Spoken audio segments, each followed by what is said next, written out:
This is the easiest way that I know how to time block. This is how I do it. I time block for 15 to 30 minutes, and then I go do something fun. And then I come back and I do 15 to 30 minutes of the same thing that I was doing, and then I go do something fun. You know, when I say something fun, I mean like for 5 minutes. You know, like I want to look at some stuff on Amazon, or I want to pet my dog, or I want to go get another cup of coffee, or I just want to like sit and look out the window for 5 minutes. You know, so it's 15 minutes of whatever it is that you need to do with a 5-minute break, and then 15 minutes and a 5-minute break, and 15 minutes and a 5-minute break. And then the next day, maybe it's 20 minutes and a 5-minute break. And then before you know it, what'll happen is that you'll be in 30-minute time blocks. You know, like I'm calling expireds, I'm doing it for 30 minutes, and then I'm gonna take a 5-minute break, and then I'm coming back and I'm calling more expireds, and I'm taking a 5-minute break. Call more expireds, take a 5-minute break.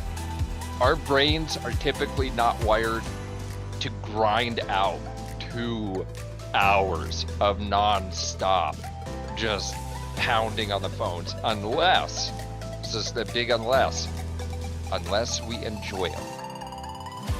In real estate, how do you enjoy the thing that you're time blocking? Is if you see results. But you have to train yourself into the results. Because you can't like just say, I'm gonna time block for 2 hours and I'm just gonna do it. It never works. You have to train your brain for the effect or for the most appropriate type of stimulus that you're looking for. So if you're like calling expireds, how do expireds become fun? When you get an appointment. I like calling expireds because I'm getting results, right? And then you'll find it easier to do a longer time block.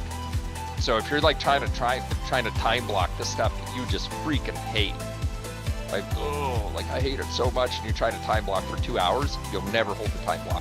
We just reject that. So don't beat yourself up too bad. It means you're probably normal. You definitely want to focus on the daily.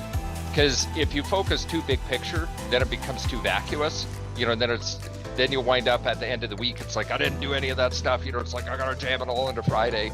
And then if you look at it, it's like, well, there's no hope that I'm gonna be able to accomplish what I need to, you know, so I guess I'll just push it into next week. Just wind up running the same thing over and over again. There are some activities that I can jam out like 2 hours nonstop of that particular activity because I really like it, and it produces really, really good results for me. And then quite honestly, like the other stuff that you're like, I have no interest in doing any of that at all, leverage it out.